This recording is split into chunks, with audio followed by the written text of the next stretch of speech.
During the allocation and appropriation of funds for the social assistance for the elderly, SAGE, Parliament slashed the project budget from last year's 121 billion shillings to 100 billion shillings in this year's financial year 2024-2025, a 20 billion shilling reduction. Today, the ministry is calling the budget reduction unfair as it has created uncertainty over the fate of over 350,000 vulnerable beneficiaries. Aggrey Kibenge, the ministry's permanent secretary, has expressed fear that if government maintains the 100 billion shillings budget for SAGE, it will be difficult for the program to be extended to all registered beneficiaries.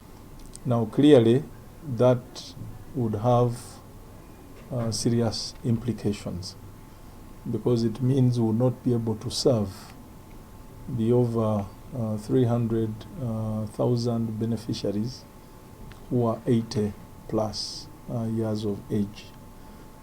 And even the 121 was short of the requirements to successfully cover all the older persons in this category.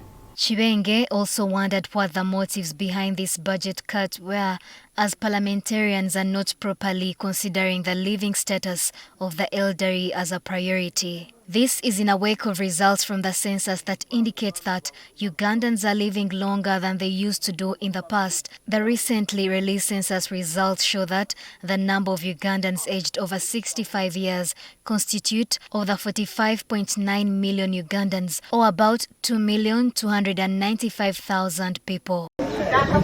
However, Kibenge is hopeful that when Parliament convenes tomorrow to consider the appropriation bill for the 2024-2025 budget, the SAGE program is among those that will be considered for reallocation. We are expecting that at some point, as government discusses the final budget for next year, as you know, Parliament has been reconvened for this purpose.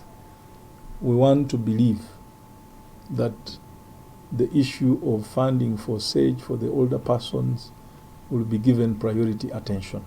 Equally, Patrick Katabazi, the coordinator of the Uganda Parliamentary Forum on Social Protection, argues that it is unfair for government to continue downsizing SAGE budget.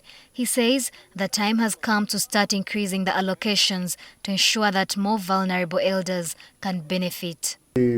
Have advocated for the revision of the grant itself, because the 25,000 shillings that goes to each and every older person was set way back in 2013. You know, it started at 20,000. Now it went 25,000. So we know since then, today 10 years later, over 10 years later, the effect of inflation has, in my view, minimized the value of the grant. Meanwhile, both Kibenge and Katabazi agree that government should revise the age limit for SAGE beneficiaries from 80 to 60 years. This, he says, will streamline the age verification exercise to reduce on the numbers of elders who miss out due to errors on their national IDs, which they use for registration.